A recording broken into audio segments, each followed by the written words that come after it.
Podcast Priorize Você, com Luísa Lopes.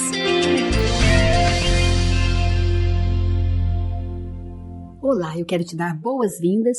Esse é o podcast Priorize Você. Eu sou a Luísa Lopes e agora nós vamos falar sobre estrutura emocional.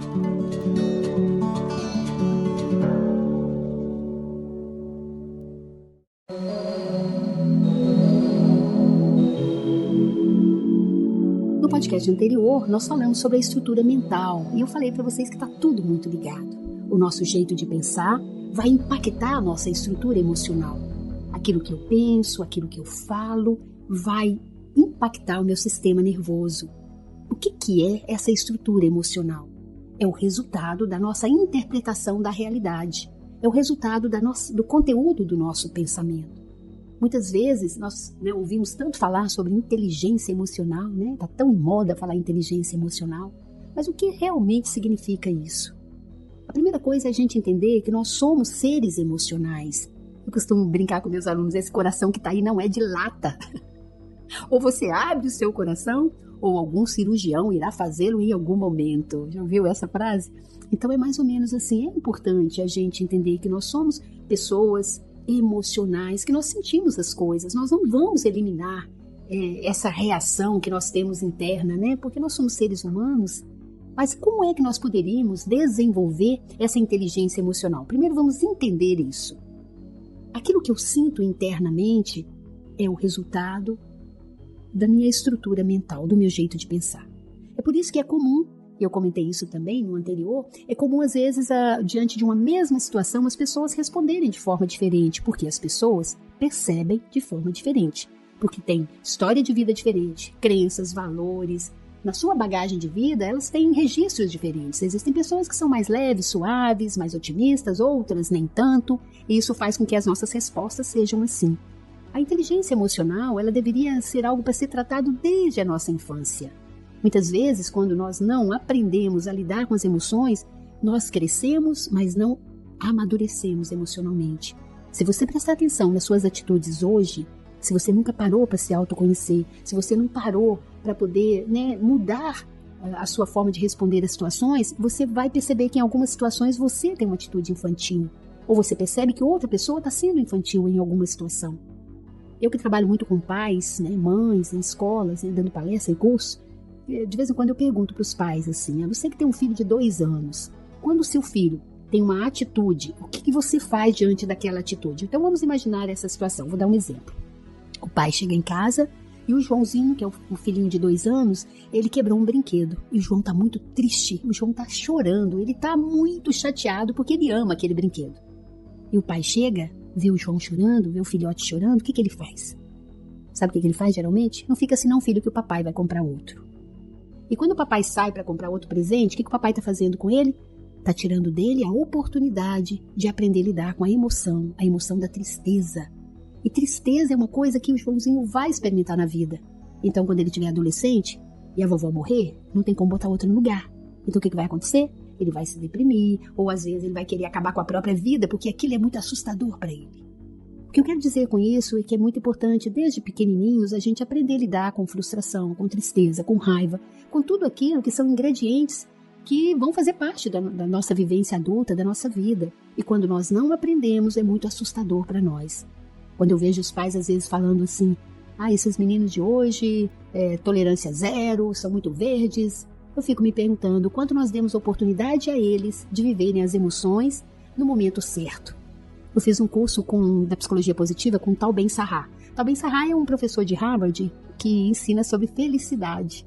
E um dos exemplos que ele deu foi exatamente isso, do filho dele, de 4 anos, que tinha um bonequinho que gostava muito, e quando esse boneco caiu no poço do elevador, e ele viu o menino chorando demais, ele queria acolher, e a esposa dele pediu para ele, não, dê um passo atrás, não vai acolher agora, deixa ele aprender a lidar com tristeza. Talvez seja essa uma oportunidade muito boa para que ele se prepare para os próximos eventos futuros. Então ele comentava isso, como doeu no coração dele, ele vê o filho chorando quase a noite toda e não poder resolver. Então isso é necessário.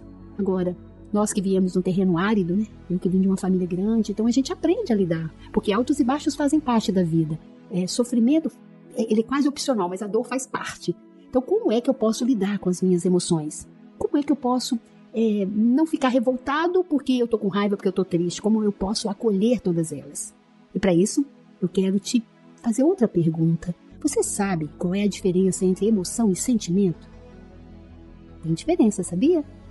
A emoção, ela é uma reação rápida, fisiológica, ela é uma resposta imediata a alguma situação externa. Emoção é para fora. A criança é emocional. Aquele menininho que perdeu o brinquedo, ficou com raiva, ficou triste, chorou, deu birra. A criança é emocional. O adulto, ele é o quê? Ele é sentimental. O sentimento é para dentro. É quando nós pegamos aquela emoção, ao invés de expressar a emoção, nós fazemos o quê? Nós começamos a analisar. Eu tô chateado com fulano, mas eu não quero que demonstrar porque não pode não ser legal, então nós vamos guardando as emoções ou não nos permitimos expressar. Só que isso ocupa espaço no nosso corpo e isso nos adoece.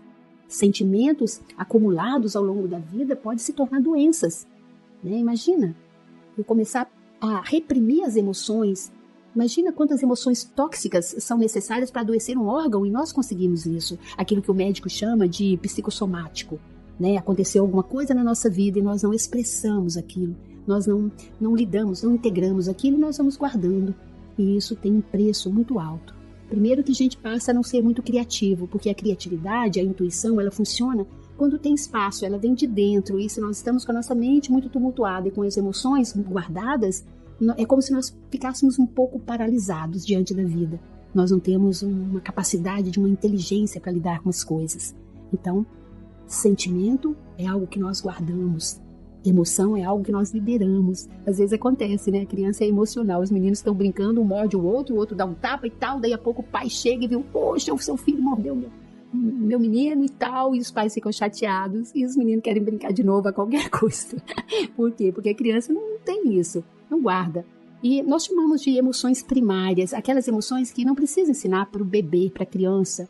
Ela já nasce sabendo. Você não precisa ensinar para a criança como ficar triste. Ela sabe, ela perdeu o colo ali naquele momento, ela chora. Você não precisa ensinar a criança a ficar com raiva, porque ela também sabe expressar a raiva. E quando ela está com raiva, ela se joga no chão, ela é plena naquilo. Também você não precisa ensinar para a criança a ter medo. Ela já aprendeu isso. E a alegria também já vem com ela. Essas emoções primárias, ao longo do tempo, à medida que a gente vai adultecendo, a gente vai não se permitindo viver isso. Então, nós chamamos de emoções substitutas.